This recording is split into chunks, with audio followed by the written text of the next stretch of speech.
Alpha textures are the fastest way to add details to a model in Sculpt mode. Make sure your model is subdivided enough for sculpting, for example by using a multi-res modifier.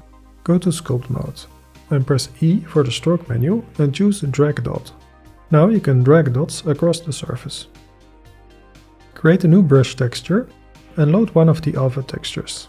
You can set the display mode to thumbnails to more easily pick the one you like. Set mapping to area plane. Press F to change the radius and Shift F to change the strength.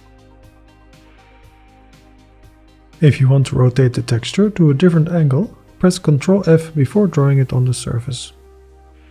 You may want to use constant falloff to make sure the entire texture is used.